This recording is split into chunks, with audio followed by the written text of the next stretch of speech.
Good afternoon, everyone, and welcome to ORF for a book discussion on Dr. Yusuf's book. The book is not new, it's been about at least 6, 8 months, but unfortunately, it was very expensive, so I don't think many people were able to read it until now. Um, but I don't get anything off it, just to let you know. my Even sympathy, worse. my I sympathies. know. Uh, but it's a very interesting book. And it's interesting not because necessarily anybody has to agree with the conclusions Mueed has come up with, or even his thesis, but at least it's an addition to the discourse which is happening in South Asia.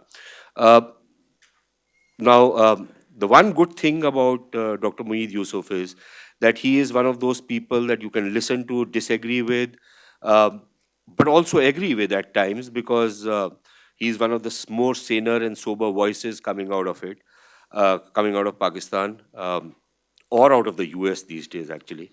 Not many sober voices coming out of the US also. But he's a voice which needs to be taken with a fair degree of seriousness. And to discuss this book today, we have a very good panel. We have Ambassador Arun Singh, a man who's been there, done that, seen this entire equation from all sides. He's been the ambassador to the US, and I'm sure on this whole business of brokering peace, which the Americans have tried to do. At least Mueed believes that they've tried to do. Uh, Ambassador Singh has would have some experience of that. Plus, he in the Ministry of External Affairs has looked at Pakistan very closely. Has been the Joint Secretary, PI Division, and one of the few Foreign Service officers who's very well versed on all matters Pakistan. And then we have Kriti Shah, who is one of the upcoming scholars, an expert on Pakistan, and a person we need to watch out for in the future. So I'm sure this will be a very good panel. And the way we'll go about it is we'll ask Mueed to first give us a brief overview of the book and whatever else he wants to say, and then Ambassador Singh and Kriti will weigh in, and then it'll be an open flow. So that's the way we'll go about it. Mueed, the floor is yours. Good afternoon. Thanks, Sushant, for this kind introduction and the invitation to RF. It's great to be back. I think it's been a good 3, 4 years since I was here. Um, how long do you want me to go? Till people go to sleep? No, no one's going to sleep. Acha. So let me take no more than 15 minutes or so, if that's okay. 20 minutes. Okay, and just lay out why the book and what the book does, and then I'm happy to sort of have a conversation. Um, Let me begin by saying that this is a book that looks at India-Pakistan crises since the nuclear tests of '98, and I study the Kargil conflict and the 2001, 2002 Mumbai and a bit of surgical strikes. Um, and it looks at the US role, principally, or the third party role, if you will, in crisis moments. How do the third parties come in? What do they do? What is the crisis management protocol? And this is a book, I mean, I've interviewed close to 100 people in India, Pakistan, and the US. It's a book that all three actors disagree with in terms of the conclusion. So I want to put this up front. I won't be a surprise if you disagree with what I say. And the reason for that is that the fundamental premise of the book challenges the idea that India and Pakistan have become more strategically independent of external influences after acquiring nuclear weapons. I essentially challenge that premise, and I'll explain why. But let me first say why I went in the direction I went. I've sort of done a lot of work on nuclear deterrence and nuclear weapons in other contexts. And when I look at the Cold War, which is from where everything about nuclear deterrence is known, one ironclad assumption in that entire literature and concept is bilateral context. Everything you study is between two actors, the idea of brinkmanship, the idea of risk, the idea of how you manage nuclear crises. And the reason for that was very simple. Everything came out of a US-Soviet Union bilateral tussle. So never was there an argument or a uh, conversation about stronger external third party actors being able to influence their behavior beyond a point. When I started looking at India and Pakistan, and quite frankly, any regional nuclear dyads or nuclear rivalries, the first thing I noticed was that they're in a fundamentally different global environment. They are not going to be able to isolate themselves from the external, stronger parties, their influences, their interests, and their pressures, especially in a crisis moment, when at least theoretically the argument is that there is a risk of something going horribly wrong. Nobody really defines what that means, but notionally that always exists. So this book led me to focus on the role of this third party, on what these actors, outside actors, do during crisis moments. And so what I'll do here is perhaps lay out some of the counterintuitive or provocative conclusions that I draw so that we can have a conversation around that. The first thing I'll point out is the US has been actively involved in every crisis since 1998 between India and Pakistan. It has not been involved because either India or Pakistan have deliberately wanted to ask the US to come in and do some things. That may or may not be the case, but the US actually comes in of its own accord because of its own worry about something blowing up between two nuclear powers. Now, when I explain this in South Asia, people are like, yeah, but that's made up. There's no real risk. And I accept that. Actually, the reason the US shows up every time, apart from global interest and everything else, is that their number one conclusion from the Cold War was that if nuclear war ever happens in the world, it's going to happen despite countries not wanting it, not because they want it. It's the inadvertent risk of something going wrong that drives their thinking. And so it's quite amazing when there is no objective risk of nuclear war in South Asia. Washington goes into a frenzy anytime there is a crisis moment when nuclear weapons are involved. Even the presence of nuclear weapons drives that. So they are so predictable in some ways of their interest in showing up in a crisis moment that there is a moral hazard problem in South Asia. This is the first nuclear rivalry since the Cold War between two regional powers. And the moral hazard is that India and Pakistan both know that the US is going to want to be involved in crisis management. So you could flip this and argue that there is then a perverse incentive if a country, a nuclear power, believes that they can pull in a third party and get benefit from that situation. There is a perverse incentive to create a crisis. And some would argue Kargil may have been an example on the Pakistan side of that.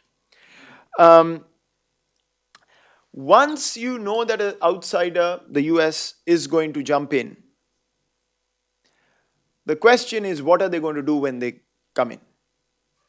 And there I find unequivocal evidence that the number 1, 2, 3 goal of the US during that crisis moment, whether it's 2 weeks or 10 months in the case of 2001, 2002, during that crisis moment, the principal objective is de-escalation of the crisis and termination of tensions. Everything else, national security objectives, foreign policy, and everything around that is suspended in time. This is important because I think international relations literature would not drive you in that direction. Why would countries give up their larger interests, or not give up, but hold them in abeyance when they can actually use the moment, the crisis, as an opportunity to further that? And the answer, very simply, is the word nuclear. Not objective risk of nuclear war, but the presence of nuclear weapons. And the hypersensitivity in the US bureaucratic system, in fact, in all great power bureaucratic systems, to this imagined, well, not imagined, but essentially risk in their mind. When I say that larger interests are suspended in time, essentially you can translate that into saying that when normal national security interests converge with the interest of de-escalation, when the actions needed to de-escalate a crisis moment are the same as furthering your larger national security objectives, they'll pursue that. But at any point when de-escalation contradicts, or the larger security interests contradict de-escalation, de-escalation will take precedence. So the example I'll give you is when I was doing this book, a lot of people told me, look, what you're arguing is that the US has been central in these crises, but what about a scenario where there was no Afghanistan? Would the US care about an India-Pakistan crisis, and would they come in and do the same thing? And so that was a fair point that I needed to test. And the example I give people is the Mumbai crisis. In the Mumbai crisis, the National Security Council, which is the main decision-making body of the United States in these situations, had an office that worked on Afghanistan and Iraq, and a completely separate office that worked on South Asia, India, Pakistan, everything else. The office that was working on Iraq and Afghanistan were never invited to any meeting where the US principals were discussing the ongoing Mumbai crisis at the time. It's a deliberate decision to keep out any influence of the stakes in Afghanistan from the conversation of how to de-escalate the crisis. Today we argue that the Mumbai crisis never escalated. It was never the kind of crisis that 2001, 2002 was. In the US, in UK, there was genuine belief that India and Pakistan were going to go to war. And we can debate whether that's made up or not or whatever, but that was what was driving their behavior. So one, they have shown up and they will continue to show up, at least in my reckoning. Second, they come in to de-escalate the crisis, which means that their involvement is entirely tactical, bound by that crisis moment. And there's an important conclusion here from the Indian perspective. If you're going to come in and what you're going to do is de-escalate before anything else, it is almost impossible for you as a third party to pursue your alliance preferences. And this has been the rub for India throughout. You come in, you don't back India. You play middle, you actually tell us to de-escalate, and then ultimately nothing changes when it comes to Pakistan. That's exactly the record so far. In a crisis moment, as I said, the larger interests are suspended, and so it's not that the US is following its alliance preferences at that moment. It is trying to find the most efficient and least costly way of de-escalating tensions. And then once the crisis is over, it goes back to its larger interests and whatever else it has to do. I won't go into details, but in my book, I even argue that if you had a nuclear Iran and a nuclear Israel in a crisis, the US would be unable to back Israel against the Iranians.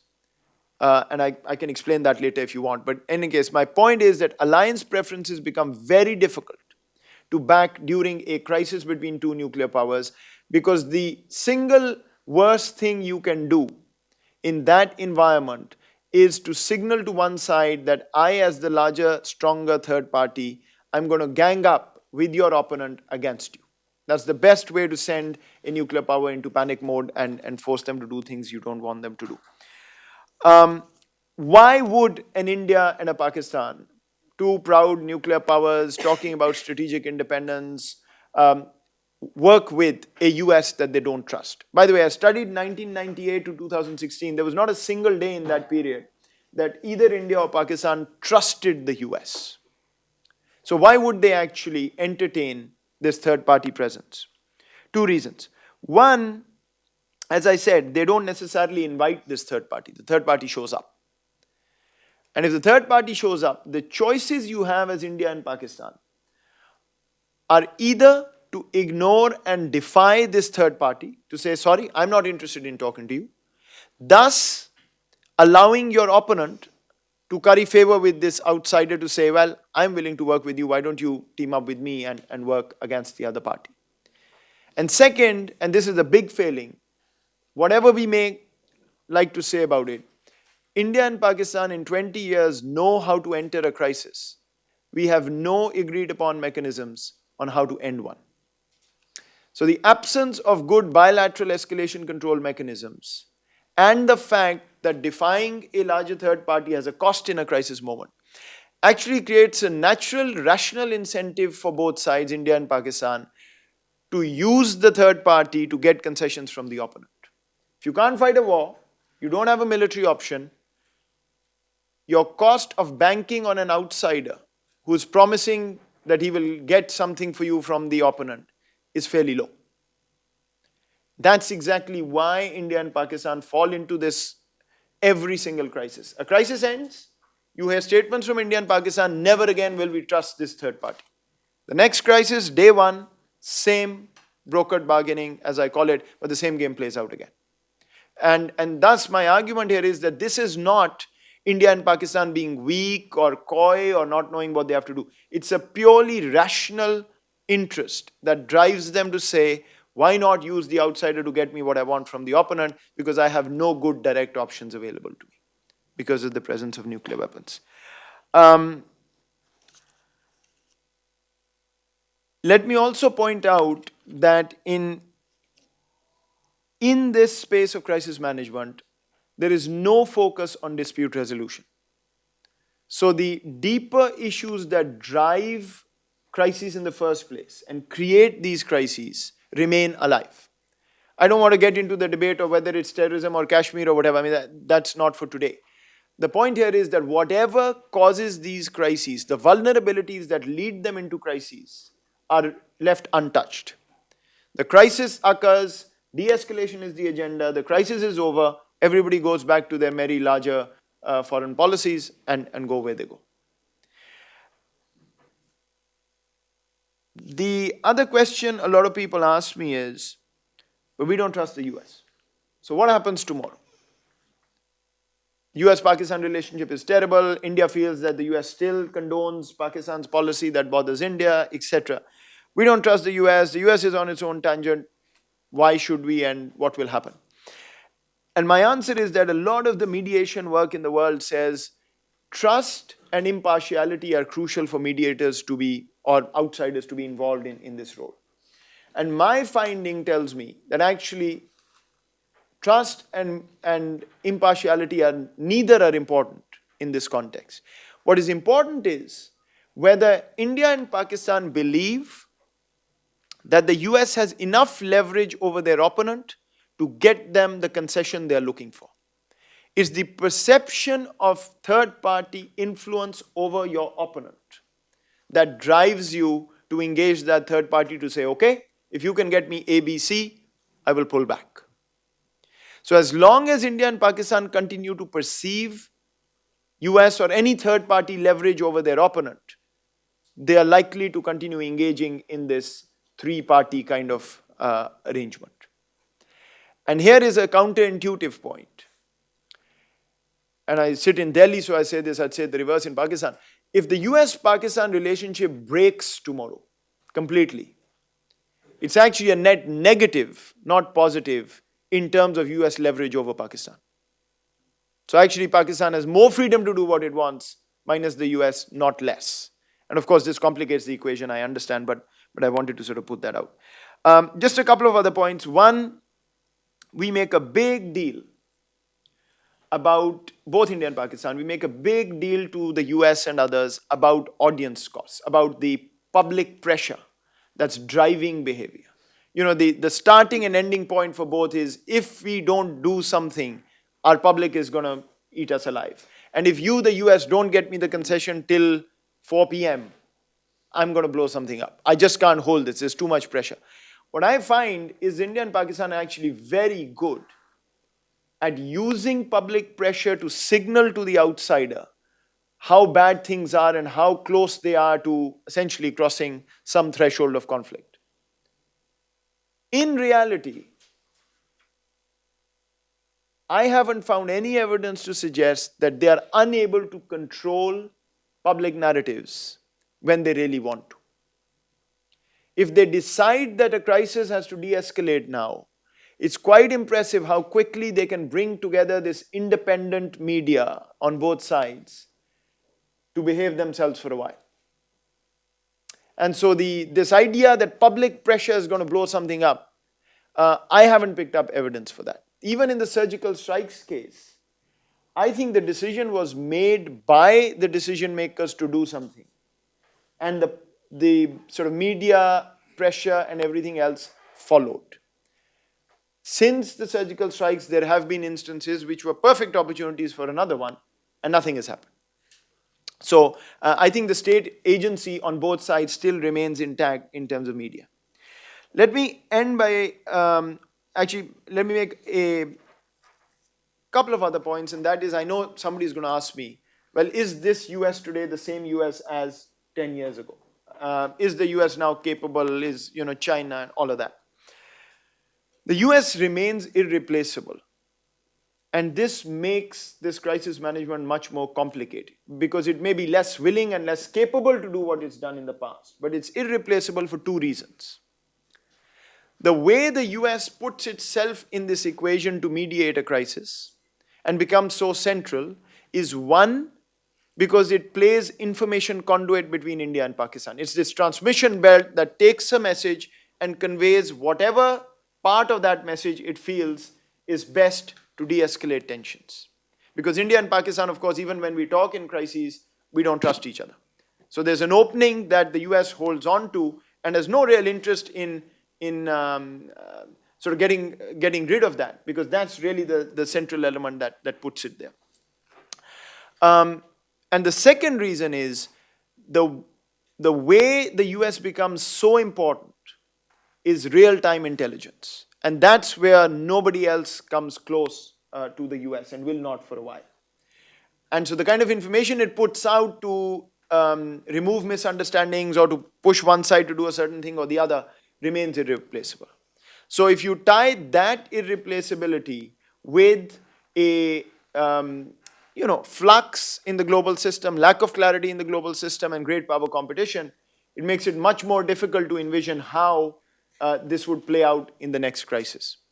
Which brings me to the final point, that the beauty of crisis management in South Asia so far has been that the third parties have never had a conflict on how to manage a crisis between India and Pakistan. So it was quite amazing to me to see how seamlessly the US, China, Russia, UK, even the Saudis, etc., whoever has influence, seamlessly line up to achieve de-escalation before anything else. The Chinese do not back Pakistan. The US does not back India. The Russians don't back India, etc. The first goal is de-escalation. And this unity of the third party is crucial because it takes away India and Pakistan's opportunity or possibility of playing one third party off against the other. Classic Cold War, right? I'm with China, you're with US, or whatever it is.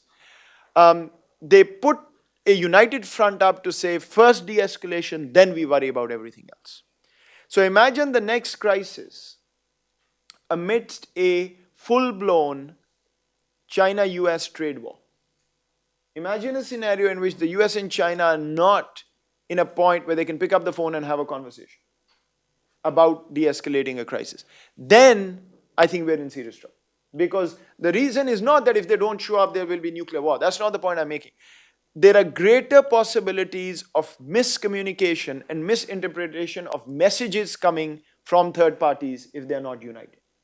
Right? You could envision a scenario in which India feels emboldened by the US, Pakistan feels emboldened by China, or at least we think that the world is distracted and we can do whatever we want, even though that may not be the message coming through, right? Tie this to the argument, and this is probably the most provocative point, and so I've kept it to the end. Tie this to the argument that India has made, I am no longer depending on anybody, I'm going to do this myself. I have surgical strikes, I have cold start, whatever you want to call it, etc. In fact, if you look at the South Asian equation right now, in fact, it's a very interesting dynamic.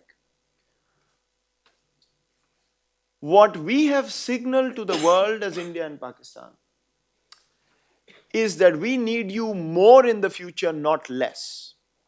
Because what we are more willing to do is now punish each other. Whether it's through a limited conventional strike, whether it's through a surgical strike, whether it's through a Pakistani tactical nuclear weapon, or whatever it is. What we are saying is enough is enough. We reserve the right to escalate on this ladder.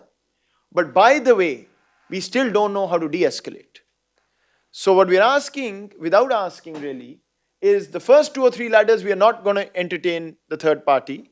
But the fourth ladder we're going to be desperate to entertain them because things would have escalated. So you imagine a scenario in which, I'm making this up, but imagine a scenario in which Pakistan responded to the surgical strike in 2016 and India counter responded. After that, it's a whole different conversation. And the third parties are going to be more desperate to come in, and India and Pakistan more willing to de-escalate than if we were not to do anything else. So ironically, the whole idea of keeping the third party out actually makes the third party more important and more central going forward. Let me stop there just by saying that I want to reiterate, none of what I've said signals a weakness on India's part or Pakistan's part, a irrational behavior on either's part, nor does it suggest that the third party is mediating a dispute. This is purely crisis based, but during the crisis, I will be militant about this. I have unequivocally recorded evidence over 20 years or 18 years where it shows the centrality of the US and the third party in crisis management and almost a willingness on the part of India and Pakistan to entertain that, to get whatever concessions they could from the opponent. So a nuclear crisis between the Soviet Union and US was essentially brinkmanship, threat making, who would blink first, Cuba, great example, and all of that. In the South Asian context, and I argue in the book for all future regional nuclear rivals, a crisis is an effort in diplomacy using third party to get the kind of gains or goals that you wanted to achieve. It's really an exercise in that rather than direct threats and brinkmanship and war fighting that the Cold War used to do. So that's essentially, in a nutshell, what I've done. Thanks, Mohit. I'm sure you've provoked both the discussants enough and the audience as well. Just see now. This is the problem with the book, that there are many things that you want to agree with, and then you want to come up with certain counter argument. But in the book, you've covered many of those, perhaps not adequately, but quite competently. So, for example, if I अगली was to किताब भी take, लिखनी है. I know. That's what I keep telling my colleagues, that I can't put everything in one article, because then what do I do in the next one? But just taking for example the Kargil example, I think part of the problem with theories is that you know in social sciences there are so many variables that you can't really bring them all in Yeah, all the time. fair enough. But in the case of Kargil, for example, while I would agree with a lot of what you've written in the book, uh, but my own sense during those days was that in the initial period, the pressure was on India, and the calculations which the Pakistanis made Yeah. seemed to be quite correct, because initially the Pakistani position that ask India to back off, Yeah. we are willing to talk to them, Yeah. and that was what was being told to the government out here. Yeah. The government stuck to its guns and said that there's no compromise on this particular issue, which is when the boot was on the other foot, Yeah. and the pressure was shifted to Pakistan. Yeah. So, the way the two sides play it out is important. The second thing, which also comes out, perhaps at least in my mind from the book, is that both parties behaved as perfectly rational Yeah, beings. absolutely. It wasn't even the show of irrationality, was there was a rational. certain rationality behind it. Uh, and in both parties' case, they don't want to push things over a certain Correct. edge. So, for example, in the case of Kargil, Mr. Vajpayee was very clear that he doesn't want to do certain things which will lead to an escalation of a sort he doesn't want, but he's not going to back down. Yeah, absolutely. In the other cases as well, whether it was Mumbai or it was the 2001 2002 crisis, again the same factors were operating on all sides. From the Pakistani side, also they know that if they cross a certain Rubicon, then all bets are off. So I think there has been a certain degree of rationality on both sides. And finally, on the Kargil thing, although you do mention it in the book, I think the factor of economics is extremely important, because if somebody looks at the data, uh, Pakistan was virtually, running on empty at that point of time. They had something like billion and a half dollars of foreign exchange reserves, Yeah. and had they got into a full-fledged war kind of a situation, uh, you simply don't have the money to fight a war. So I think all those factors were also operating where, one side says, okay, Absolutely. this is it. Absolutely. But, sir, the floor is yours. I'll come to this like Yeah. when we have discussion. Thank you, Sushant. I want to thank Mohit for his work on the book and the presentation. Going through the book, I find that there's clearly quite a bit of research, a large number of interviews that have been done. But as Sushant hinted, I've been a practitioner. And as a practitioner, it's very difficult for me to put things into neat boxes like a scholar or a theorist would do. So my aim would be more to raise questions. Sure. And so that in any further work, those aspects are also looked at. So to some extent, in Mohit's work, the focus is on the post-1998 sort of nuclearized environment and how it has worked. But if we look at the pre-1998 period, we would find a similar role, an attempt by third parties, focusing also on de-escalation aside from other things. So the nuclear might bring a certain added dimension, but doesn't really necessarily introduce something new. For example, when the conflict was there in 47, 48, the third party, Britain bringing in the US, using the UN, attempted the same thing. In 1962, when we had the conflict with China, the US again tried to play the third party, trying to prevent Pakistan from opening another front.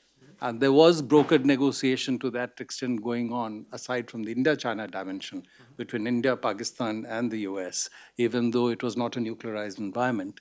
And it was as a result of that that after the 1962 conflict in 1963-64, India and Pakistan entered into 6 rounds of negotiation on Kashmir because of how the aspects related to the war played out.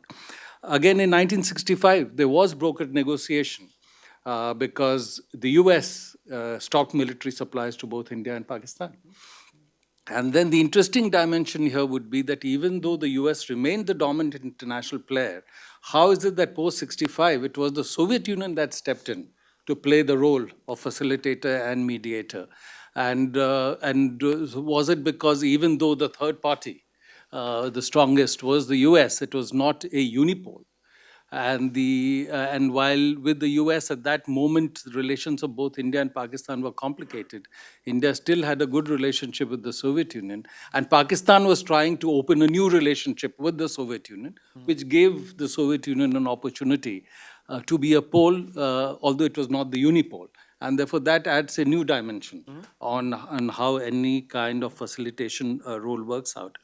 And in 71, clearly the unipole aspect, although everyone stepped in, didn't work because the poles were divided. Yeah. The US was on one side, Soviet Union another, and China was signaling one thing and doing something else, signaling as if it would step in on the side of Pakistan, but didn't do it. And therefore, it was a complex situation.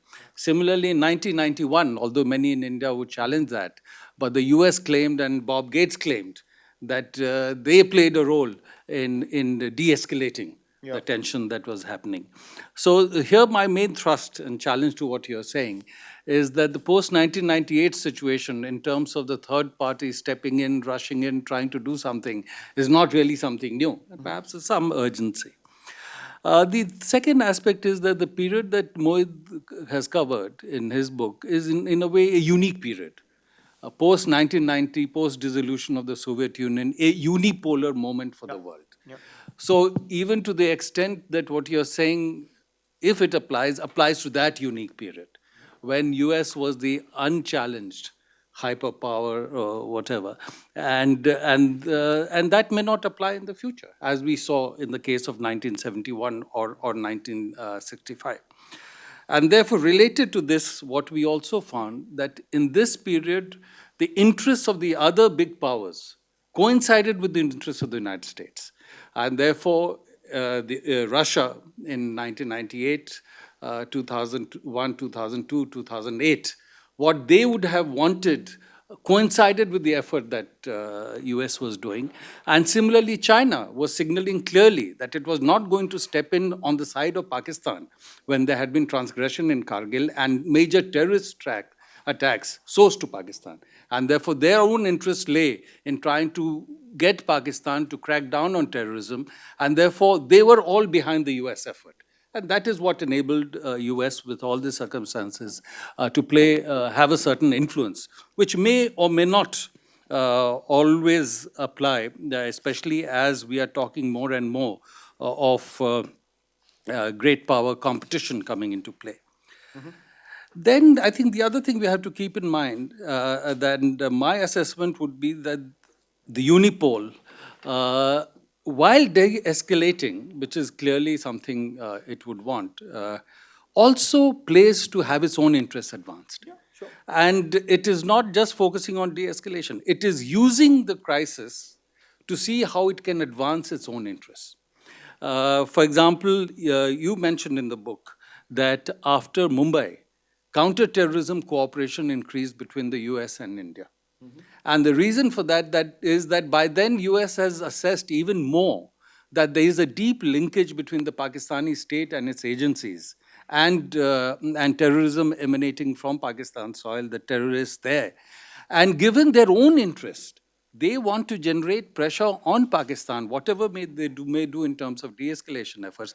They want to use that crisis to generate pressure on Pakistan to bring out even more in the public domain what is happening there in terms of terrorism and get Pakistan to take more action against terrorist groups. So a lot of the information related to, for example, the Mumbai attack was also generated, shared, and disseminated by the United States because it saw its own interest in using that moment and the leverage.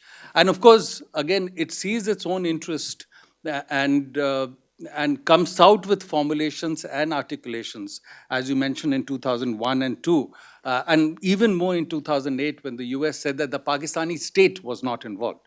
Whatever it may have believed, whatever it may have tried to do through the information that it was generating, public position was that the Pakistani state was not involved. And that these are non-state actors, because that was one way of trying to diffuse the situation. And similarly, for example, on 18 December 2008, and you've quoted that in the book, the US State Department in its press briefing said, India must avoid any action that makes more difficult the fight against terrorism in the region. So in the de-escalation, it is bringing its own interest into play. Or George Bush on 21st December, any military action could create severe problems for all of us that are engaged in the fight against terror. So again, bringing in, and then in 2001, 2002 crisis, clearly their interest in Afghanistan was severely involved because at that time, if you recall, the whole US effort was that they had to deal with the attack on US soil. There was a war on terror, and everyone must become a part of the war on terror. And therefore, from the Indian side, the argument would be that you cannot have double standards in the war on terror. That if you want everyone to join the war on terror, as it led to an attack on the US, if there is an attack on India, that cannot be ignored. Aside from the Indian compellence, that if there is a US sort of mobilization of world opinion on the subject, you cannot deal with it by making a differentiation, although in reality, the US was making a difference between what it called the global terrorists and the local terrorists. And although they would not say it publicly, you could see that the whole US and UK effort was that those who are seen as global terrorists attacking the West, attacking UK and US would get priority in terms of action, but those who are seen as local terrorists would not get immediate attention. That argument sort of didn't play right till the end because it was clearly found that the global terrorists and local terrorists were interlinked. They supported each other. There was funding. There was provision of infrastructure and other support. For example, many of the Al-Qaeda leaders were caught in the safe houses provided by the Lashkar-e-Toiba, or the attacks taking place also on US troops in Afghanistan. Then the other point, I'm not clear when you say that the antagonists or the protagonists make their maximalist demands. So I'm not clear what the maximalist demands really are. For example, in Kargil, it was clear. Vacate territory that has been occupied on this side of the line of control. In 2001, 2, and 2008, obviously a set of demands come out, but I doubt if the expectations would be that all of them would be met. Because you have to give some markers. But the expectation would be, let us see how you progress down that path. And then each entity that is in this process is not necessarily acting as a unified agency. Each entity, each antagonist, protagonist is also mediating within itself. Like in Pakistan, there is a mediation happening between the civilian authority, the army, the militant groups. And in India, there'd be mediation happening between people with different viewpoints, mediation happening, public opinion and other things, political sort of compulsions. So there is several dimensions of mediation happening, mediation internally, and then trying to leverage whoever wants to play some kind of role, because it would be natural in any situation to use the global opinion in your favor, whether it is a unified third party, non-unified third party. And last but not least, while leveraging that, I think everyone is clear that the third party has its own interests. And there would always be limits to what the third party can deliver. Because even in the India, Pakistan, US context, the US has not been able to get Pakistan to deliver where its own interests are involved. The US has not been able to get Pakistan to deliver on the Taliban. US has not been able to get Pakistan to deliver on the Haqqani network. Therefore, nobody can reasonably expect that they will be able to get Pakistan to deliver for someone else. So I think everyone is playing a complex game and seeing how they can advance their own sort of interests, even as this plays out. So my main sort of comment would be that life situation is far more complicated than putting into very neat boxes, and especially going ahead, if the global order is in flux, if the US is seen to be withdrawing, and you've seen the just announcement today about going back from Syria, and we'll have to see how Russia wants to define its role, how China, with its growing economic and military capacities, and also in 2001, 2002, 2008, the British supported in a big way the US effort as being like their wingman, going with them everywhere. Now the British after Brexit will be preoccupied with their own challenges. So it's a new situation. And so I would, in essence, say that with every crisis, everybody has to look at what the new situation is and find a way to deal with that. Thank you. Thanks. Thank you, sir. But which also means that the comfortable world in which we expected the Americans to step in and try and make sure that things don't go out of control, we are not going to be in that comfortable world anymore. Which then brings us back to what Moeed has been saying, that when that doesn't happen, then unless you have some kind of a way to de-escalate after getting into a situation like this, becomes that much more complicated. And if the equations of the great powers change, then the matters probably get even more complicated. Um so, Kriti, floor is yours. So I just have a few points to make about brokered bargaining, which is discussed in the book, which, like Mohit said, it discusses third parties' role in a regional nuclear crisis in a unipolar world and what their role is in conflict resolution. Like he pointed out, brokered bargaining doesn't actually solve the dispute or the root cause of the conflict. So it's only applies in crisis management situations. If their ultimate aim of the third party is de-escalation, they can play a role as an information conduit or passing along messages or sharing intelligence or not sharing intelligence, depending on the situation. But in the long term, the mediation doesn't solve the actual problem. So unless there's a resolution of the root cause of the conflict, the fundamental incentive for aggressive behavior continues. since the status quo is maintained after every crisis. Which is why I think it would be interesting when you're building on this work to sort of theorize each situation to see what are the strategic objectives for each actor at the beginning of a crisis and whether they've met them at the end.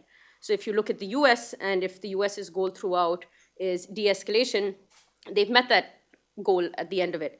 For India, it may be, to make Pakistan stop what they're doing, drive the message through.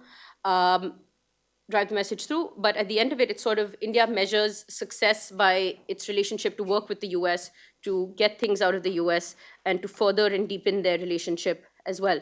For Pakistan, their strategic objective, whatever it may be, if it's to internationalize Kashmir, or provoke India to test its red lines, cross the border, which makes then the world see Pakistan as the victim, and gives them some support. It would just be interesting to see, has each actor met their strategic objectives, which they had at the start of a crisis and at the end of the crisis.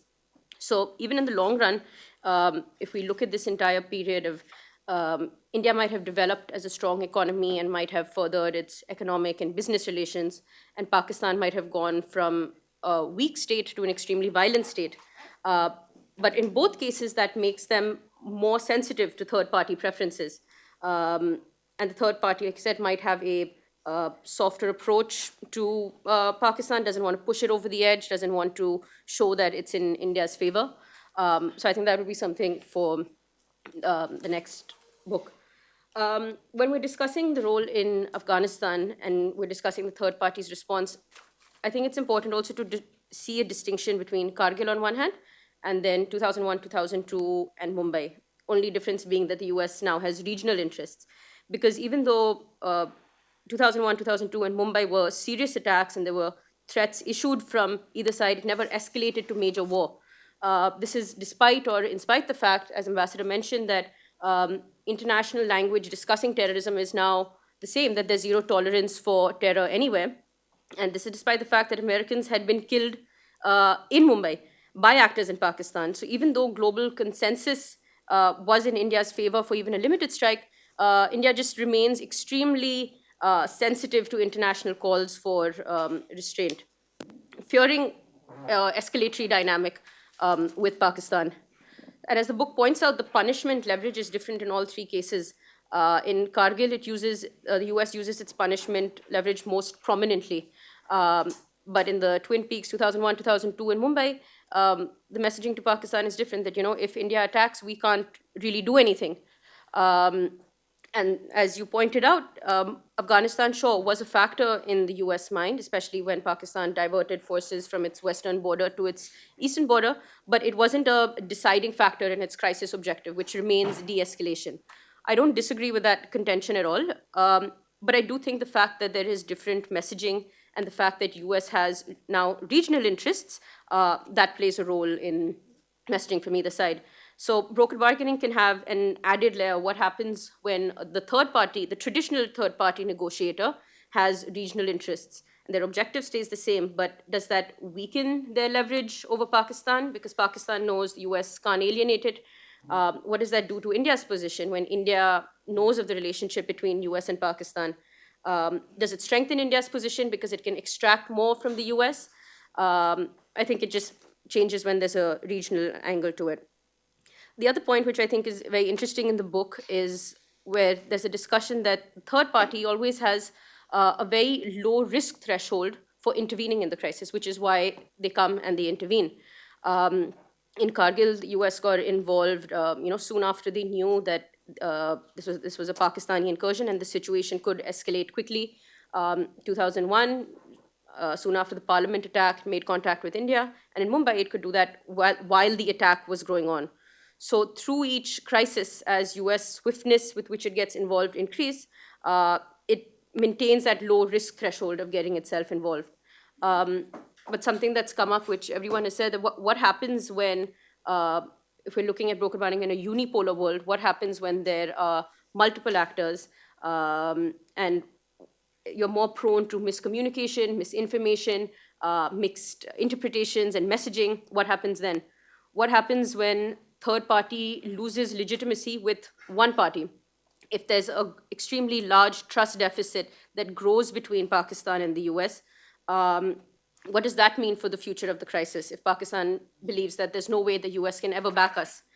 The other point is, as forces modernize and there's technological and military, geopolitical developments, and there's basically force modernization, and Pakistan realizes that it can't match India's conventional military threat, if the gap between the two countries increases, if the offense-defense balance is in India's favor, does that make what does that do for India's force options? Does it make it more attractive? Would the US be more worried? Or if the balance is in India's favor, does that lower Pakistan's nuclear threshold? Also, during peacetime, the relations between India and US, how does that affect broker burning at a times of a crisis? As India builds its relationship with the US, what sort of implications does that have for the future of India-Pakistan conflict?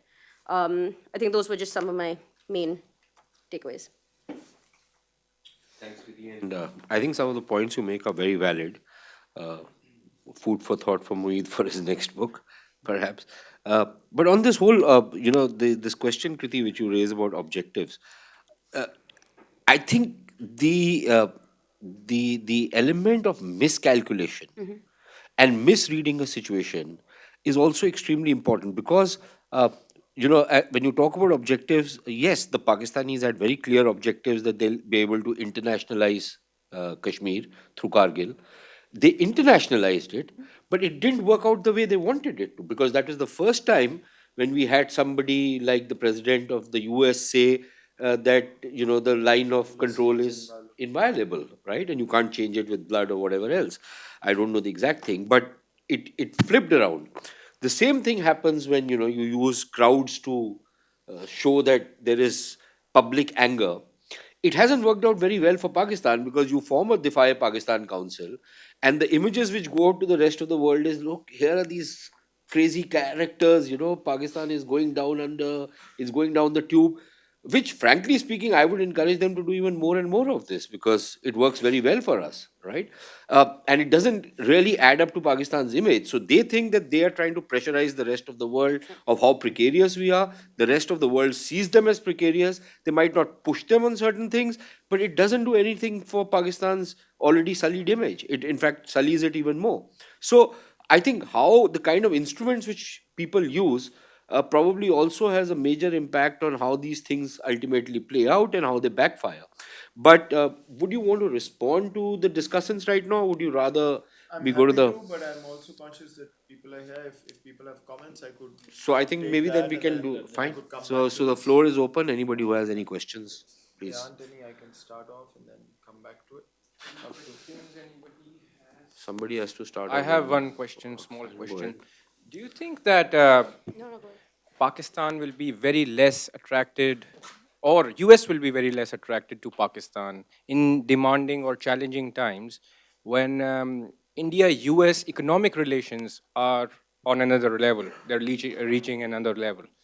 So that makes, the equation then is in the favor of India, the So, economic dimension. yeah, I think it's a fair question. I want to tie it. Sushant mentioned this idea of economics is important. So in the book, I explain this by saying that India and Pakistan, essentially in a crisis, calibrate behavior between raising the risk of war for the benefit of the third party, essentially saying, if you don't get me this, I will do this, or this will go wrong, and then it's your problem, not mine, and deferring to third party preferences for de escalation. So there are clear evidences where the US is asking, or third parties are asking India or Pakistan to do X, and they refuse.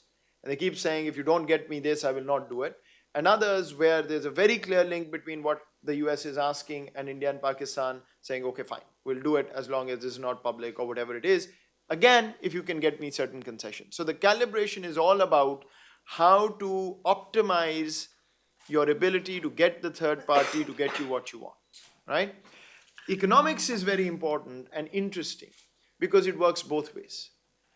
If you have a actor that is on the precipice, if you will, I mean, you give Kargil's example or whatever, threatening Pakistan at the time that you have a 100 million loan coming from the IMF, which is your lifeline right now, and it's going to be stopped unless you do XYZ. is very potent. At the same time, in 2001, 2002, the travel advisories that the US and UK and then multiple other countries issued for their citizens to leave India at the height of the crisis worked the polar opposite way. Because the Indian economy was rising at the back of IT, tourism, business, and everything else. And I quote in the book where various chambers of commerce came together and essentially petitioned the government to say, what the heck is going on? We can't manage this. So the answer to your question is, it actually could get more complicated for India if there is more to lose, right? And if you're another country that is on the precipice, you could actually be pushed over. And the best example is North Korea, right? I mean, how far do you actually?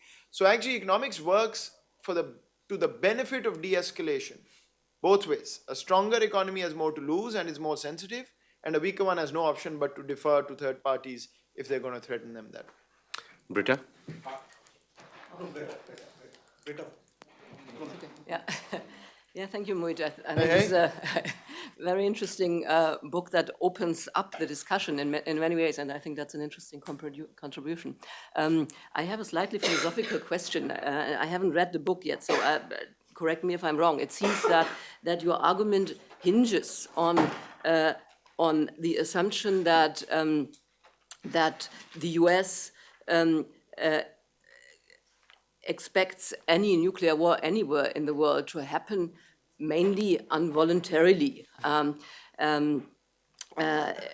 one could actually ask the question whether this is not probably a colonialist, even Orientalist argument that assumes that everybody else except the US is not able to control what it has under its, or its arsenal. So, and the question from that would be if, to what extent this argument actually masks the fact that, of course, the US also have strategic and economic interests in the region and use the position as a peace broker in order to justify their power interests. Yeah. I think, again, fair. So let me put it this way. The objective risk of something going wrong in a nuclear sort of context in South Asia is infinitely lower than presumed or presented by the third parties. So there's no debate on that. They're not going on objective risk in that sense. But it is also not gamed to create a situation to further their larger interests. The US bureaucracy, I studied this fairly carefully, and others as well, but the bureaucracy is hypersensitive to nuclear because of the Cold War experience. It's not about gaming this to use the situation. It's really that nuclear operates from a different part of the policy brain. And when there's a nuclear environment in which something like this happens, the US National Security Advisor, President, etc., get involved day one. It bypasses all other channels of bureaucracy. In fact, one of the things that was interesting to me is the way the larger interests are kind of kept aside is that normal bureaucratic channels are bypassed and the principals get involved. When the principals are involved, of course, the US is involved. Right? So it's not as much gaming to see how you can gain the most out of it. And this would be one slight disagreement with you, Arun Saab, and that's, of course, third parties have their interests, and of course they're going to pursue them where they can. The real question is, when their larger interests contradict de-escalation, which one do they prefer? And there, at least my findings suggest that it's de-escalation that's preferred in that moment. Post-crisis, are they going to use an opportunity that the crisis created to further whatever interest they have? Absolutely. So it may be counterterrorism in post-Mumbai, it may be something else, somewhere else. But in that crisis moment, I pick up enough evidence to suggest that when they feel there's a contradiction, the larger piece kind of takes a backseat. And Afghanistan, as I said, was one good example of that. So, I don't think it's gamed that way, but it's very much there. The big difference from the 90s, pre-1998 period, is precisely that the conventional theoretical argument was that post-nuclearization, the third party role would decrease because now you have more strategic independence to operate. After the Cold War, some of the most prominent arguments were that the US is now going to pick and choose where it wants to show up. There's no Soviet Union. It's not compelled to back allies and show up in peripheral conflicts. It'll figure it out. And my argument is that the nuclear environment is an exception to that. They will show up every single time because they want to de-escalate this. Also, I think the Cold War was all about Soviet Union and US competing and using other actors as proxies for their larger interests. I see that tendency muted in the post-Cold War, post-nuclear period, and more focus on this tactical de-escalation during the crisis moment. And then they can sort of go back to that, right? So one of the sort of constraints I have is that I'm being honest in using the US over and over again, and I mentioned it's irreplaceable. I clearly didn't predict the last US election well, or I would have added more on non-US conversations. The model is not dependent on the US. The idea that the stronger third party will want to come and influence the situation to de-escalate is not dependent on the US. If you had a China that was a superpower over Russia or whatever, the instinct would be the same. In fact, for the Chinese and Russian, there's geographical proximity, so it's going to be higher. Yeah, the conversation needs to switch to saying, will these other actors be willing to line up behind the US in a crisis moment, as they did post-98? Or will they now want to compete for who's going to be the lead actor? Now, that complicates the scenario. But it's not that if the US is looking elsewhere, the Chinese and Russians will say, well, it doesn't matter, they can do whatever they want. Yeah, I'm Karthik. My question, I just wanted to sort of, move a little away from what Sushant said about objectives. Of course, they were, you take Kargil for instance, okay, it was internationalized, but the Pakistanis had the objective of seizing territory, and the Indians had the objective of regaining it. Now, the Indians won out eventually, but if you look at subsequent episodes, like the terror attack here in the city in 2001 and 2002, which resulted in mobilization, and thereafter in Mumbai, India hasn't been able to clearly define objectives. I mean, that has been fundamentally the difficulty from the Indian end. At least at Kargil, you had definable goals. Okay, they've seized this much land, we can grab it.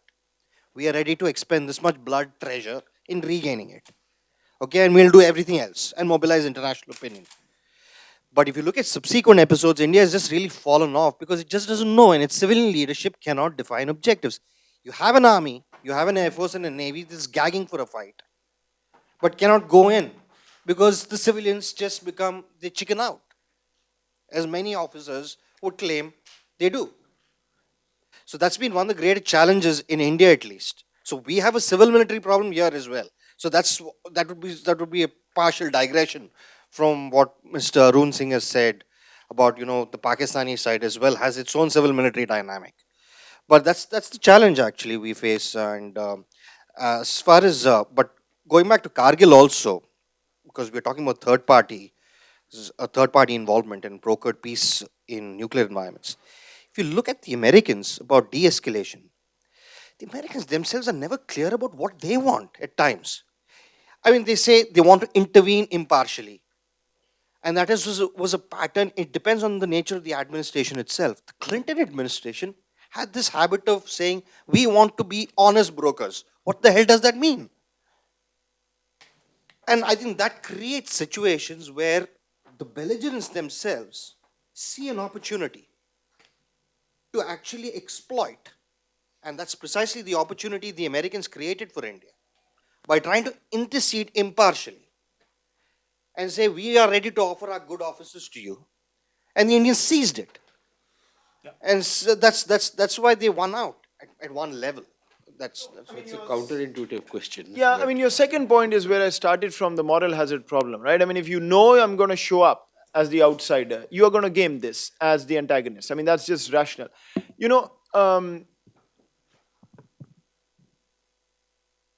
I think you want to remove the word impartial from this. No matter how impartial a broker is, the antagonists are not going to believe that because one is going to lose out more than the other. Again, I go back to leverage and influence. Does the third party have the perceived leverage and influence to get you what you want? Now, you may know, Sushant, as you said, that you will never get or you mentioned the maximalist, right? I mean, you never get this. The equation you draw for yourself is, will I get more by going bilateral or more by using this outsider? And in a nuclear environment, the bilaterals almost always come to naught. That's fundamentally the issue here. Now, the Soviet Union and the US never had this opportunity to test, right? Because there isn't a third party that was stronger. The cost for India and Pakistan to transfer crisis management to a third party is actually fairly low. There isn't much of a cost here. Even if you don't get 50% of what you're looking for, you've got 49, which is 49 more than what you would get bilaterally, presumably, in a nuclear environment. The issue about Indian objectives, I actually agree with you. Not as much that India doesn't know what it wants, but what India really wants is actually not achievable in a time-bound crisis, right? So 0102, the Pakistani president twice came on television and said, no more, I'm going to turn this around. But in a crisis environment, that moment, you're not going to be able to find out what happens 5 years or 10 years down the line or 2 years down the line or whatever it is. And in 0102, I think where I disagree with you, and maybe the military was ganging for a fight, I actually think the problem was the cart was put before the horse. The mobilization happened before figuring out what the mobilization was for, right? And I think there was a moment in time where post 9/11, I think there was a miscalculation in the Indian mind that now the US will have to speak the same language on the global environment post 9/11. And so if you mobilize, you signal seriousness, they're either going to pressure Pakistan to do what we're asking or sanction some gagging of the, of the military to go for it. Neither was correct. And that's my argument, that I think the underestimation of the hypersensitivity of the third party to the word nuclear environment is what has been miscalculated. Pakistan at Kargil, exactly same thing, right? And 0102, I think, was where India was. Hi. So, one of the things, it's an observation, and you can correct me if I'm wrong. So, one of the things I find fundamentally lacking in the conversation right now is the domestic political setup in either India and Pakistan at the time of a crisis. Because one can expect that Prime Minister Modi's reaction to a Mumbai would be fairly certainly fundamentally different from what Prime Minister Manmohan Singh did. And at the same time, one can expect that Prime Minister Bhutto would react fundamentally differently from how, let's say, if India conducted a surgical strike in his, regime. So in this setup, the fundamental calculations of de-escalation from a third party, let's say even the US, change fundamentally because the pressures and the tactics that would work on a certain government in India under Prime Minister Manmohan Singh will not work on the same government in India under Prime Minister Modi. And add to that the fundamental political setup of the US at the time or Russia at the time, because one can fairly certainly assume that a Prime Minister Trump will be fundamentally different in dealing with crisis situations than President Obama. And in this reference, I'll give you the call that the Indian NSA Ajit Doval made to the US NSA at the time of the surgical strike. It was India informing the US that this is going to happen, and even though the US understood it was an escalation, they didn't intervene to stop it, or maybe perhaps they couldn't, because the Indian polity had moved to that level that we are going to do it, and it's just going to happen. So how do you factor in the domestic political setup of the regimes at the time, and how does that change the entire calculation of the third party involvement? Because even the third party has its own domestic setup, and that will change. So, fair question. And to sum up an answer to a lot of what both of you said, look, I mean, every theory is parsimonious. There's absolutely no way any scholar can put together a theory that's going to cover every variable, right?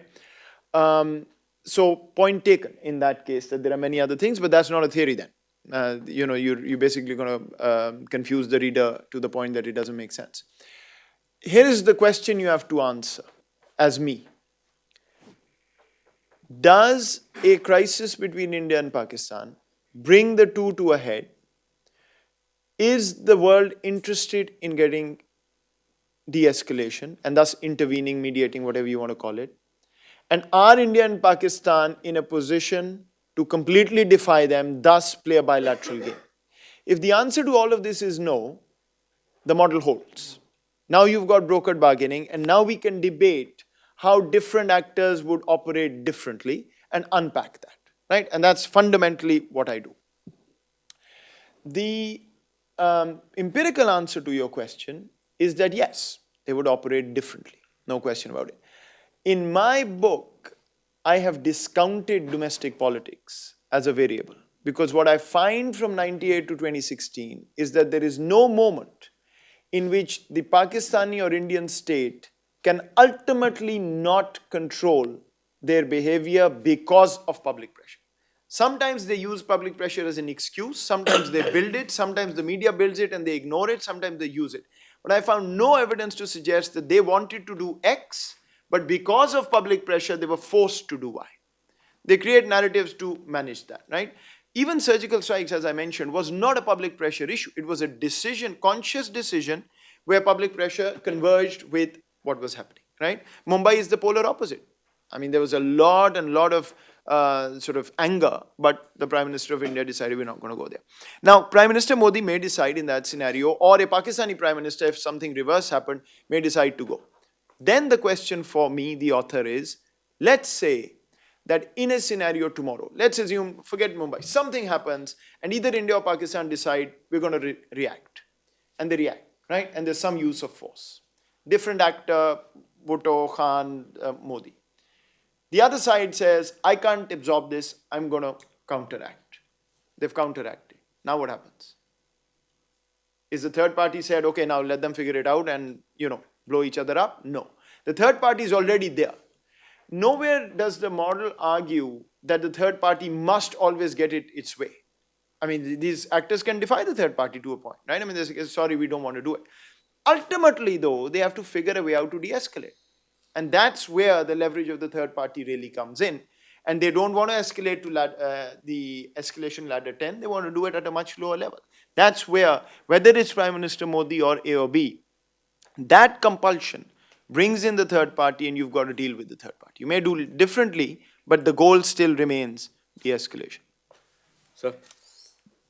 Thank you, Dr. Mohit, for your interesting brief. My point is on the issue that you raised regarding irrationality on the part of both nations being part of a rational behavior. Now, I believe that the two nations cannot be compared in this manner in terms of rationality in nuclear strategies, nuclear signaling, essentially because Pakistan has a nuclear force which is controlled entirely by the army, whereas India has a totally different concept in terms of handling its nuclear forces. The decision of Pakistan to go in for TNWs, tactical nuclear weapons, has been alluded to the fact that India is looking at cold start. And because of cold start, we've gone in for tactical nuclear weapons. On the other hand, many here feel, we all think that TNWs are part of a decision by the Pakistan army, knowing fully well that US would intervene and de-escalate, despite the fact that the Pakistan army knows and the Pakistan leadership knows that the doctrine of India in terms of its nuclear doctrine is concerned, that we would retaliate in full force. Even if you have a tactical nuclear weapon dropped on on Indian armed forces or anyone who is entering Pakistan. Now, the reasoning for tactical nuclear weapons, according to us, is essentially this, and not cold start, because cold start has nothing to do with a nuclear, doctrine of the Pakistan forces. So I'd like your opinion on this. And secondly, last point is that you mentioned a very interesting point towards the end, that there was the issue of the US not backing Israel in case of an Iran-Israel crisis or confrontation. Your views would be I'll just welcome. take another question. And then what I'll do is I'll ask the panelists, the other two, to say, and then you can weigh in the end. Kanza?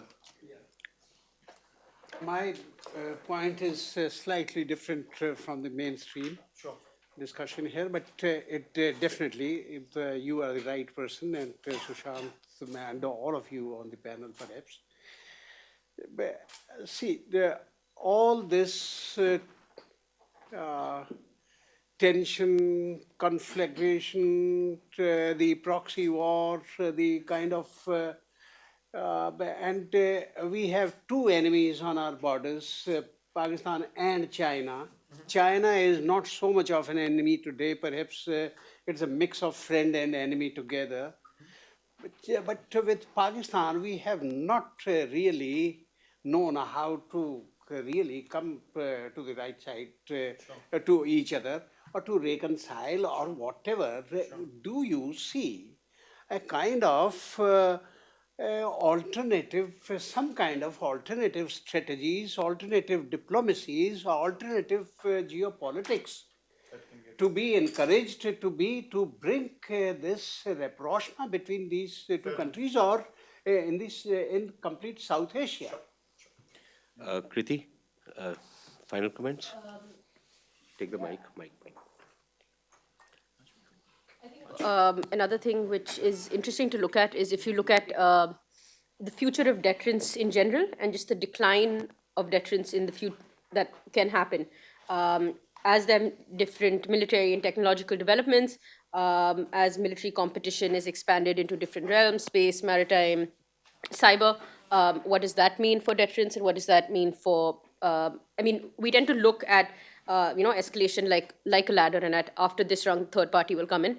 But what if we don't see it like that and as a web of different overlapping, cross-cutting factors, what happens then? How does deterrence decline in that situation? Sir? Thank you. Just a couple of more points for Mohit to mull over when he's writing his next book. One, you mentioned in the book that the nuclear dimension imposes constraints on third parties that might otherwise be expected to wholly back their regional partners in crisis situations. So here, Book too carefully. I had to prepare myself. But you'll find that even in non-nuclear situations, the third party does not necessarily back its regional partners. For example, if you look at the situation between China and Philippines in South China Sea, or China and Japan in East China Sea, the US did not fully back Japan and Philippines because it was looking at its own interests. So that the next point you made was that there is a need for third parties to invest in deeper dispute resolution between regional nuclear rivals. And here again, the point is very often you don't know what the dispute is. And there is a difference of opinion on what exactly is the dispute. And then the question would be, why only between regional nuclear rivals? Then why not dispute resolution between US and Russia? Or US and China? And an argument can be made that disputes will always arise. One kind of disputes are dealt with, new kinds of disputes will emerge, as are emerging today between US and China. So the focus should be not so much on specific dispute resolution as in establishing certain norms of behavior. And that might be the better way. The third point I wanted to make was that we should also keep in mind that whoever is the unipole tends to exaggerate its role because it wants everyone else to believe that they are the big guy in town. And therefore the role they project they have played very often is not quite what they have actually played. And the last point that, of course, you've referred to certain sort of constraints on the actors because of the nuclearized environment. But the fact remains that and while that may be so, after India went nuclear, the way the other countries in the world, US, France, Russia and others have looked at India and built the new relationship with India is of a completely different order. And also just keep in mind that India's formal position remains that it does not accept a third-party role. So no formal third-party role. The question is, how do you leverage international politics and the situation? Yeah, I think that's fine. Please. Thank you. Okay, a number of questions. So,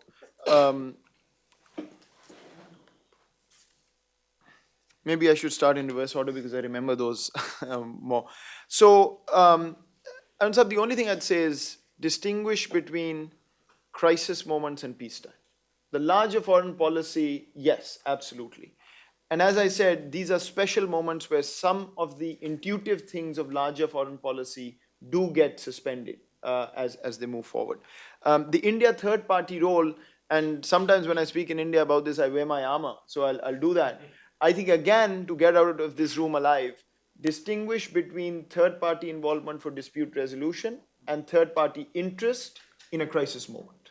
In a crisis moment, I will not concede. I think India and Pakistan have equally been, at it and willing. In the peacetime scenario, yes, there's a difference, and that stands. The deeper dispute resolution point is simply this. Let's say X or Y or Z or a combination of factors create vulnerability to crises between any two antagonists. If they're not addressed, crises remain more likely, and thus the need to continue managing crises, which is suboptimal by definition, continues to happen. How do we get to crisis prevention? Whatever that answer is, in whatever context, that's really what I'm getting at. I mean, I'm not sort of pointing to a specific, but my point being, crisis prevention is ultimately the only way to guarantee that a crisis won't escalate. And so what are those mechanisms is really what I was coming at over there. You're absolutely right in terms of alliance preferences, even in non-nuclear, sometimes they don't work. Here what I'm suggesting is, and I'll answer your Iran question, Iran-Israel question. Here what I'm suggesting is the option for this third party to choose is constrained because of the nuclear environment. And so this Iran-Israel one is a very extreme example. So take it as a hypothetical one. But the point is, imagine a scenario in which a nuclear Iran and nuclear Israel are in near war crisis or entering a fairly serious escalation. Israel will expect the US to back it. The US will be seen as needing to back Israel. Even the Iranians will expect the US to back Israel 100%. But here is the question for the US. Is it running the risk of emboldening its ally to fight the first nuclear war on earth? Is it signaling to Israel, I'm with you, go and beat these guys up, I'll take care of it?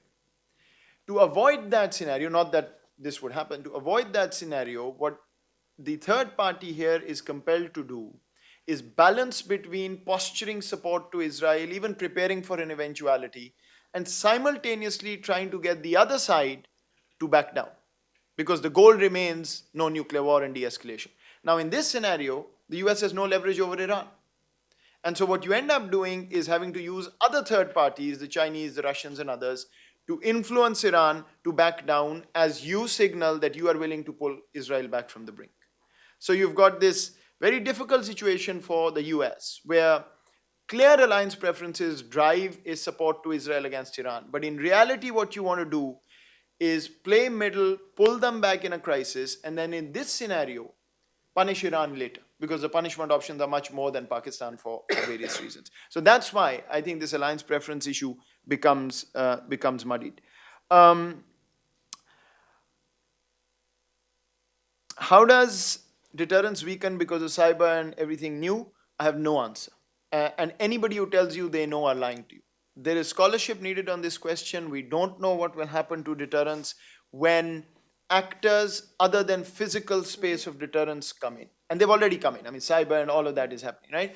In the early Cold War, there used to be a theory, or there used to be a notion of catalytic war, which was essentially that either due to a technical malfunction or due to a mischievous third party, the US and Soviet Union would end up in a major war.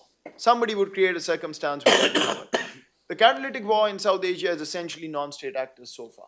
But going forward, it could be cyber, it could be many other things. And there is no real work on this. Neither do states have an answer, nor do scholars. And I think it needs to be explored and see where we end up. You had made one other interesting point that I wanted to flag, India-Pakistan differential, right? It's clear that the conventional differential is growing, it will keep growing. What that's ultimately going to do is lower the nuclear threshold on the other side. For Pakistan. Right? I mean, because the weaker party has to depend on something, it either needs to run itself dry into conventional expenditure or go the other way, right?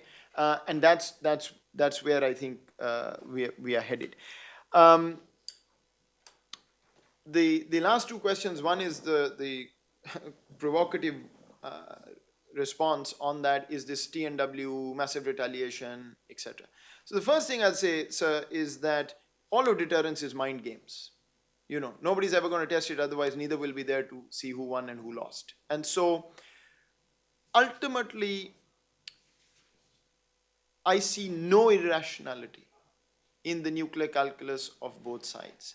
You started off by asking this question about military, army-dominated program and civilian on the Indian side. I actually find there is no distinction to be drawn between rationality of decision-making. Even in the Cold War, the US was civilian, the Russians, the Soviets were very different. Both had TNWs, the Brits, the French, right? So the decision is not based on people in khakis deciding that today I'm going to do this. Actually, India and Pakistan have been wholly rational in how they've approached their nuclear dynamics so far. For deterrence purposes, and I'm not going beyond that, so don't get me wrong, please. For deterrence purposes, the South Asian equation is fairly well set up. You've got you've argued that the civilians are coy essentially and don't make decisions. The larger party with the conventional superiority, whenever they have decision making which holds them back, and the weaker party which with the smaller conventional force where the signal is these guys can do something, is a perfect mix for deterrence. Because the larger party doesn't want to act, and the weaker party has signaled, I'm going to take you down with me if I go down. Essentially, I'm only talking of deterrence, nothing else. It actually works pretty well. And so there, I don't quite frankly find, I don't agree with the often repeated Indian argument to me that the army holds the nuclear weapons program and thus it's greater danger. I don't find any evidence for that, quite frankly.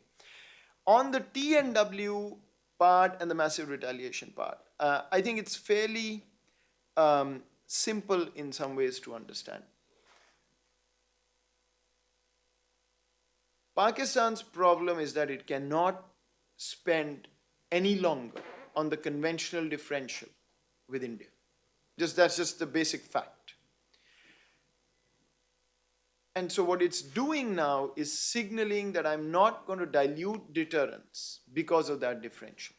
And it's going to plug holes that are being created in the deterrence spectrum because India is larger and can create that space. In reality, if you ask me genuinely, neither is cold start operational or operationalizable, nor are the TNWs. These are now mind games where both sides are trying to signal to the other, I'm going to keep my advantage. The most sensible thing that India and Pakistan have done for 20 years, and that's where I worry, quite frankly. The rest is non-deployment. That's been the most sensible thing that has kept us away from a hair trigger kind of arrangement. That's disappearing. There's a triad now that's in place on one side. If ever we get to a point of land deployment, TNWs will have to be deployed for them to have any value, etc., etc. Once deployment occurs, then I think we're in a seriously different calculus, right? The time, the tripwire would have reduced, third parties would be more worried. We would have no experience on how to deal with this as South Asia. So if you were to ask me one way of keeping dangers of nuclear escalation in South Asia low, I would ignore everything else and say India and Pakistan agree not to deploy in peacetime. I know this is complicated and gets into other things, but if you were to ask me theoretically, that's where I would go. Final question was on the reconciliation and where do you go, and thank you for that question because oftentimes I have to force myself to say that there is light at the end of the tunnel. India and Pakistan is a very interesting, intractable rivalry where the solutions to every problem that holds them back is already known. There's no new work needed. And I'm not sort of suggesting a bias towards one or the other. But the 2003 to 7 period essentially did everything it could to figure out what machination may work and came up with the answers. Each answer is there. I have not found anybody in either country tell me that we have an alternative to the kind of arrangements that Pervez Musharraf and Manmohan Singh were thinking about in that period. I'm not going political here. Whether it's palatable now or not, we can debate later. But ultimately, that's where we're going to end up, whichever way we come at it. So that's the ironic point. We don't need to do any reinventing of the wheel. We know that. It's the politics that needs to work out in a way that we can push this forward. But to be very honest, I am not optimistic at this point, given where the narratives have taken us. Right now, I mean, people tell me, wait till May, because there are elections and nothing can move before elections. Well, in July, something else will happen. And then September will be something else. So if we keep waiting for these kind of things, I don't think this is going to work. The real reason for pessimism, quite frankly, and I promise to end on a solution, but the real reason for pessimism is I get a sense, and I may be completely wrong, that for the first time we have a scenario where one side feels that I can wait this out. It's no longer a compulsion. It's good if it happens, but if it doesn't happen, I'm fine. Because in 15 years, the differential will be so large that there will be no conversation to be had. If I'm wrong on that, I'm happy. But I picked this up because of a number of interactions in various policy fora that, and it's rational. Many in India would argue, why bother? Just hold this out for another 15 years and the differential is going to be so large that it will be over. That worries me because that means that we won't move in the direction of that reconciliation. If you ask me for a solution, I have a very simple one for now. It's not a long-term solution. Both sides agree, because of politics, there can't be a public compromise, concession, or whatever. Start a back channel, agreeing that nobody will ever hear about. If either breaches, it's over. And have one simple conversation. How do we get to a point where we can start talking like we talked 15 years ago? Just this conversation in a back channel. May will come around and July will come around and there may be an opening that we can cash into. Short of that, if people are waiting for this date or that date, we've waited for 70 years. We keep waiting. Thank you. You can do it outside. Thanks, Mohit. As usual, always good listening to you, and you throw up good ideas, but only on the back channel. Anybody, if they think that they can keep anything secret between India and Pakistan, right? If your whole profession behaves, we can do it. No, but listen, ask Ambassador Arun Singh. It's impossible. It's mission impossible. Although in the 2003 to 2007, everybody knew there was a back channel underway. Nobody knew what the hell was happening. Yeah. So I think they handled that very well. Yeah. But you can't keep it hidden. But as long as they can keep what the conversations are under the wraps and have the kind of selected leaks which were happening all along, I think one can live with it. But on the other point, I think it's a very compelling argument from the Indian side. Which is, let's wait it out.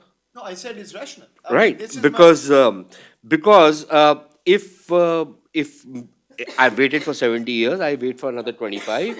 And if I can wait it out, then why not? Which is what sovereign states do. I'll tell you why not. I said it's rational. So I'm not debating that point. It's logical. And I know many people believe this and argue that. 3 reasons, very simply. Whatever India and Pakistan can do separately is infinitely less than what they can do together. That's one. So one, you have to cap your ambition if you've decided on that path. And quite frankly, it's more damaging for India than Pakistan because India has the potential or is looking at something or wants to look at something much bigger. That's one. Second, if you want to get into the security space, and this is, again, I apologize for being provocative, but I think the Indian policy on Pakistan in the last 6 to 8 months has actually forced China and Pakistan's hand to come closer together. So if one of your concerns in Indian strategy has been China-Pakistan, then I think you're forcing that issue by doing that. Even a meaningless conversation is better than signaling that this is not going to happen. And the third and I think most important reason is a bifurcated answer. Again, I'm not being Pakistani here, but I'm being a scholar. I think India has constantly overestimated Pakistan's weakness as a state. 60% of Pakistan's economy is informal. So every presentation I look at that says GDP here, poverty here, water here, I kind of tune out because that doesn't give you the picture. India also has a large part of that, but Pakistan's is larger. So one, it's Pakistan is not going anywhere argument. Second, let's assume that India is right on this, that Pakistan is very vulnerable and whatever. Is it good or bad for India? I think the single biggest disaster for Pakistan is if Afghanistan blows up tomorrow. And an equally big disaster for India is if Pakistan shakes. So in that perspective, I agree it's logical, it's rational. I would also argue that it's short-sighted. Fair enough. I think there's some tea. Thanks. Thank you.